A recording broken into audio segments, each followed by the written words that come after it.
$1500 करोड़। ये किसी देश का डिफेंस बजट नहीं है।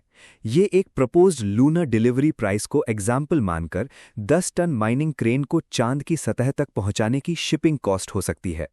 और उस क्रेन को चलाने वाले इंजीनियर्स, उनका खाना, उनकी हवा, उनका पानी, ये मैथ अर्थ से सब कुछ भेजकर स्केल नहीं करेगा।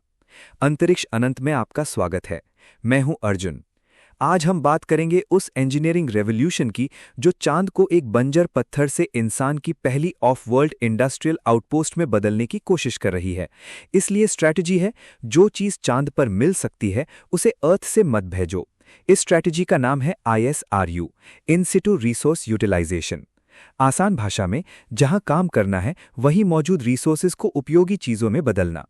लेकिन चांद कोई फैक्ट्री फ्रेंडली जगह नहीं है। हवा नहीं, बहता पानी नहीं, एटमॉस्फेयर लगभग जीरो। फिर भी लूनर साउथ पोल पर लॉन्ग ड्यूरेशन ह्यूमन प्रेजेंस के लिए इंफ्रास्ट्रक्चर की प्लानिंग शुरू हो चुकी है। पहला सवाल है, चांद पर इंसान की सबसे पहली इंडस्ट्रियल जरूरत क्या होगी? चांद की मिट्टी, रेगोलिथ, सिर्फ धूल नहीं है, लेकिन इसी रेगोलिथ में ऑक्सीजन मौजूद है। लूनर रेगोलिथ लगभग 45% ऑक्सीजन बाय मास है, लेकिन ये फ्री ऑक्सीजन नहीं है, ये सिलिकेट मिनरल्स में केमिकली बाउंड है। इसे अलग करने की एक अप्रोच है कार्बोथर्मल रिडक्शन। रेगोलिथ को बहुत ऊंचे तापमान तक गर्म किया जाता है। कॉन्सेंट्रेटेड सोलर एनर्जी जैसी एनर्जी सोर्स ये हीट दे सकती है। Carbon based chemistry mineral oxide से ऑक्सीजन को अलग करती है और कार्बन मोनोऑक्साइड बनाती है। नासा का कार्बोथर्मल रिडक्शन डेमोन्स्ट्रेशन इसी प्रिंसिपल को लूनर सिलिकेट सिम्युलेंट पर टेस्ट कर रहा है। 2026 में इंटीग्रेटेड प्रोटोटाइप टेस्टिंग में कॉन्सेंट्रेटेड सोलर एनर्जी से सिम्युलेटेड लूनर सॉइल से कार्बन मोनोऑक्साइड प्रोडक्शन कंफर्म हुई और ऑक्सीजन प्रोडक्शन पाथवे डेमोन्स्ट्रेट हुआ।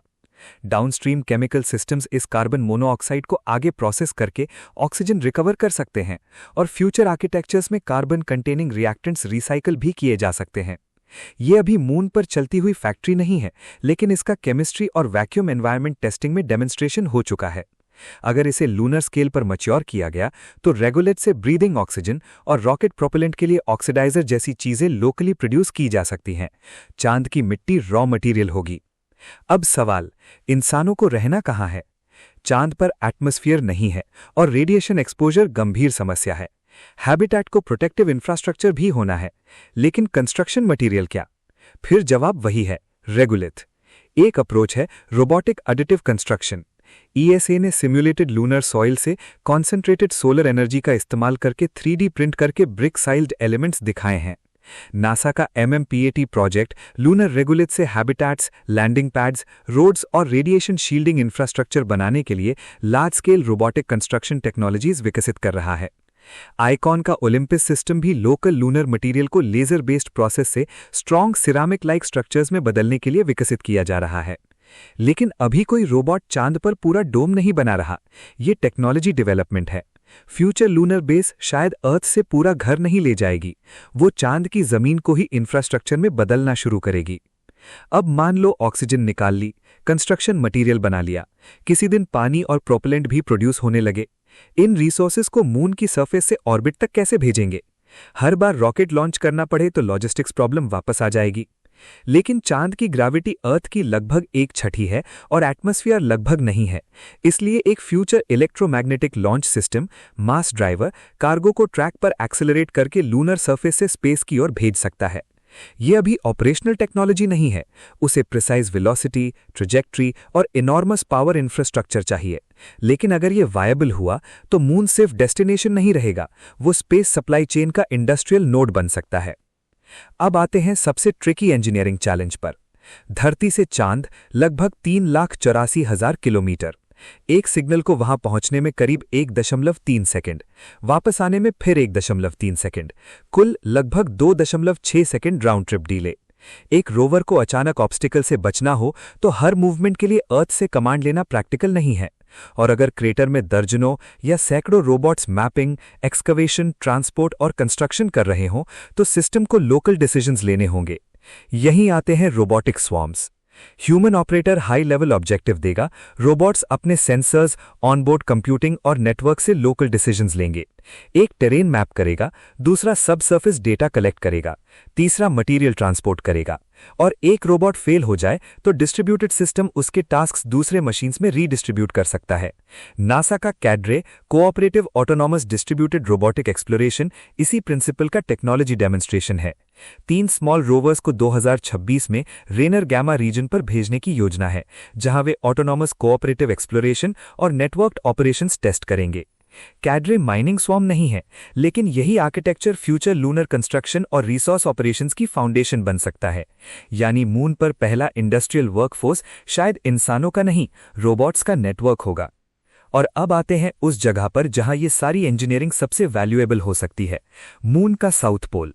शैकल्टन क्रेटर के रिम के कुछ हिस्से साल के 90% से ज्यादा समय तक सनलाइट में रह सकते हैं, जबकि क्रेटर का इंटीरियर परमानेंटली शैडोड है। यानी एक ही पोलर लैंडस्केप में इल्यूमिनेटेड टेरेन और परमानेंटली शैडोड रीजन्स में संभावित वाटर आइस है। इसलिए lunar south pole future exploration का सबसे महत्वपूर्ण टारगेट बन चुका है। लेकिन यही साइंस से जियोपॉलिटिक्स शुरू होती है। 1967 की आउटर स्पेस ट्रीटी के आर्टिकल 2 कहता है कि मून जैसे सेलेस्टियल बॉडीज नेशनल अप्रोप्रिएशन के अधीन नहीं हो सकते। कोई देश मून की जमीन को अपनी सॉवरेन टेरिटरी नहीं बना सकता, लेकिन रिसोर्स रिच लोकेशन पर माइनिंग शुरू होने के बाद दूसरे ऑपरेटर्स के साथ हार्मफुल इंटरफेरेंस रोकने के लिए कोऑर्डिनेशन चाहिए। यही आर्टेमिस अकॉर्ड्स का सेफ्टी जोन कॉन्सेप्ट आता है। सेफ्टी जोन नेशनल टेरिटरी नहीं है। इसका उद्देश्य ऑपरेशंस की नोटिफिकेशन और कोऑर्डिनेशन के जरिए हार्मफुल इंटरफेरेंस रोकना है। इसकी साइज और ड्यूरेशन ऑपरेशन पर निर्भर होनी चाहिए और जोन टेम्पररी होना चाहिए। लेकिन सवाल यह है कि अगर किसी कंट्री के रोबोट्स, पावर सिस्टम्स और माइनिंग इक्विपमेंट किसी रिसोर्स रिच लोकेशन पर सबसे पहले पहुंच गए, तो क्या वो लीगली जमीन की मालिक न होते हुए भी प्रैक्टिकली स्ट्रेटेजिक कंट्रोल हासिल कर सकती है? यही आने वाले लूनर जियोपॉलिटिक्स का असली सवाल है। अभी वहां आर्मीज नहीं है, रोबोट्स हैं। इस दौड़ में इंडिया कहां है? चंद्रयान 3 ने 2023 में लूनर साउथ पोल रीजन में सक्सेसफुल सॉफ्ट लैंडिंग करके हिस्टोरिक माइलस्टोन हासिल किया। प्रज्ञान रोवर ने लूनर सॉइल में सल्फर सहित कई एलिमेंट्स डिटेक्ट किए। अब चंद्रयान 4 का लक्ष्य लूनर सैंपल्स को वापस अर्थ पर लाना है। इसरो के अनुसार प्लानिंग 2027-28 टाइम फ्रेम के लिए है। इसके बाद चंद्रयान 5 यानी ल्यूपेक्स, इंडिया और जापान का joint mission lunar south pole के परमानेंटली शैडोड रीजन में मौजूद वाटर और दूसरे वॉलेटाइल्स को स्टडी करेगा। नासा भी ल्यूपेक्स रोवर पर water detecting neutron spectrometer system दे रहा है और लूनर अराइवल 2028 से पहले एक्सपेक्टेड नहीं है। यानी इंडिया की रोड मैप है लैंड करना, सरफेस को समझना, सैंपल लाना, वाटर और रिसोर्सेज को कैरेक्टराइज करना। यही फ्यूचर इंडस्ट्रियल रेस की फाउंडेशन है। लेकिन चांद सिर्फ शुरुआत है। एक बार अगर इंसान ने resource extraction, autonomous robotics, construction और लोकल मैन्युफैक्चरिंग का इकोसिस्टम दूसरे सेलेस्टियल बॉडी पर बनाना सीख लिया, तो अगला टारगेट होगा एस्टेरॉइड्स। उदाहरण के लिए 16 साइकी। ये मार्स और जुपिटर के बीच मेन एस्टेरॉइड बेल्ट में मौजूद एक मेटल रिच एस्टेरॉइड है। लेकिन नासा के करंट एनालिसिस के अनुसार इसमें रॉक और मेटल का मिक्सचर हो सकता है, जिसमें मेटल लगभग 30 से 60% वॉल्यूम तक हो सकता है। असली सवाल ये नहीं है कि साइकी में कितने ट्रिलियन डॉलर्स की मेटल है। असली सवाल ये है कि क्या इंसान कभी इतनी दूर जाकर एस्टेरॉइड को इकोनॉमिकली माइन कर सकता है? अगर आंसर हां है, तो हमें चाहिए autonomous mining, resource processing, closed loop chemical systems, low cost space transportation और लोकल मैन्युफैक्चरिंग। और इन टेक्नोलॉजीज की पहली प्रैक्टिकल लेबोरेटरी शायद चांद ही होगी। मून का महत्व सिर्फ उसके रिसोर्सेज में नहीं है। मून एक टेस्ट बेड हो सकता है, जहां इंसान पहली बार सीखे कि अर्थ के बाहर इंडस्ट्रियल सिस्टम्स कैसे बनाए जाते हैं। हम एक ऐसी जेनरेशन में जी रहे हैं जो पहली बार किसी दूसरे वर्ल्ड को सिर्फ एक्सप्लोर करने की नहीं, वहां इंफ्रास्ट्रक्चर बनाने की तैयारी कर रही है।